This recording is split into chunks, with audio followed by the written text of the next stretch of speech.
Hi, everyone. Shabbat Shalom. We are going into our first Shabbat post this horrible nightmare that happened in Israel. 1,300 people were killed in cold blood. The numbers keep rising. Over 150 hostages. No one knows how much.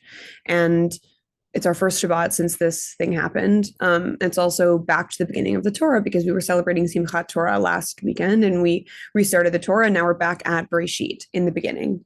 So there's a sort of a little bit of a poetic irony where the Jewish people have experienced hate and violence and terror our entire existence. It's in the Torah. It's in our history. It was in the Middle Ages. It was in Israel. It was in America. It was in Europe. It happens over and over and over. And we talk about how the Jewish people experience time in a sort of moving spiral, like a spiral staircase that we move in a circle because we have the circle of the months of the year and the Jewish holidays. But we still move forward. We're just sort of moving forward in a sort of spiral way. And it is, again, we're back to the beginning. And what can we learn from this? What can we gain from this? This being the Torah, not from this experience. I'm not looking for anyone to be finding silver linings in the horrible things that have been happening. But when I was doing, looking into the Parsha, I felt a little bit of a comfort because there couldn't have been a more perfect Parsha for this weekend. So I'm gonna share my screen. It's very famous, the very first Rashi commentary of the Torah. So the very first comment that Rashi makes, Rabbi Shlomo Yitzchaki, our sort of most famous Torah commentator who did an entire commentary on the Torah, makes a lot of very astute comments.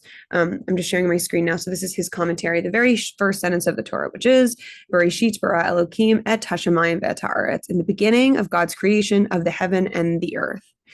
And the commentary is why should the Torah begin with the phrase in the beginning? Why wouldn't it begin with the mitzvot, the first mitzvot that we have, which the first mitzvah we were given is the mitzvah of Rosh Chodesh, of recognizing the beginning and the beginning of the month and keeping time.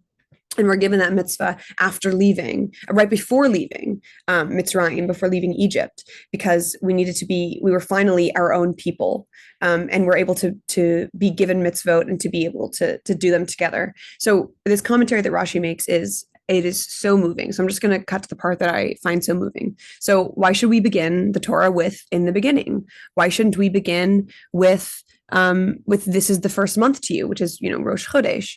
The main purpose of the Torah is, a main purpose of the Torah is in its commandments. There's some commandments, like, for example, we have circumcision and prohibition of eating certain cuts of meat because of Yaakov. These are things here. But why would we begin the Torah with the phrase in the beginning? Because this phrase confirms the strengths of his works he related to the people to give them the inheritance of the nations. For if the nations of the world should say to Israel, "You are robbers, you conquered," this is saying to give. The purpose of the sentence is to give the land of Israel to the Jewish people.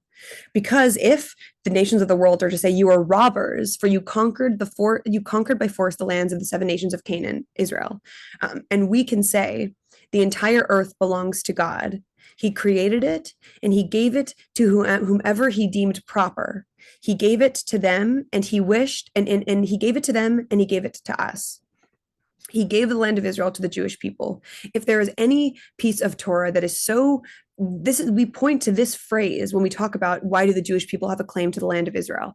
We have the entire book of Genesis. We're talking to Abraham, God promises the land. To Yitzchak, God promises the land. To Yaakov, God promises the land. This is the land of Israel, the land that is connected to the Jewish people and that will be connected to us forever.